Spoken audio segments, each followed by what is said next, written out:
लूका 24:45, लूका 24:45, look 24:45, look 24:45। तब उसने पवित्र शास्त्र बुझने के लिए उनकी समझ खोल दी। कहना ना नहीं करवा पढ़ लेते है ना, एक एक वाक्य पहले चले जाए तो समझ आ जाएगा सबको।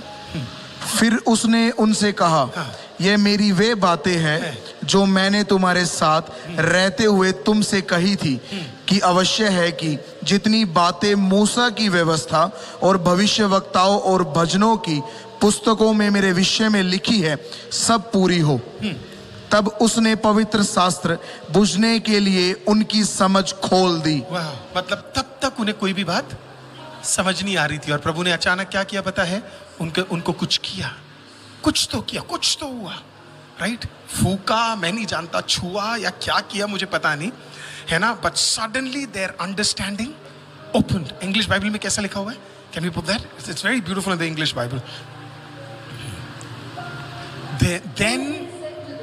Then opened he their understanding that they might understand the scriptures. प्रभु ने उनके दिमाग को ही क्या कर दिया? खोल दिया, ताकि वो वचन को क्या कर सके?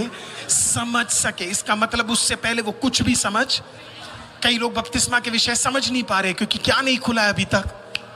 समझ पवित्र आत्मा ने अभी तक खोला नहीं है। हालेलुया। कई लोग पवित्र आत्मा के विषय में नहीं समझ पा रहे क्योंकि अभी तक क्या है, वो मिस्ट्री खुली नहीं है। बाइबल कहती है शिष्यों में भी यही प्रॉब्लम था, लेकिन परमेश्वर ने क्या कर दिया? उनके बुद्धि को खोल दिया। आज आपका भी प्रार्थना परमेश्वर से यही होना चाहिए।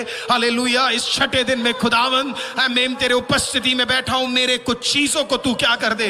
हालेलुया, 100% खोल दे ताकि मैं उसे समझ सकूं। Hallelujah. Let me open that understanding. तभी हमने कल हमने इसी के लिए बोला, हमने आप टीच मी होली स्पिरिट। आप एवरी टाइम बाइबल खोलते हैं, यू हैव टू से teach me Holi spirit, teach me Holi spirit. मेरी अंडरस्टैंडिंग को खोल दे ताकि मैं इस वचन को क्या करूं?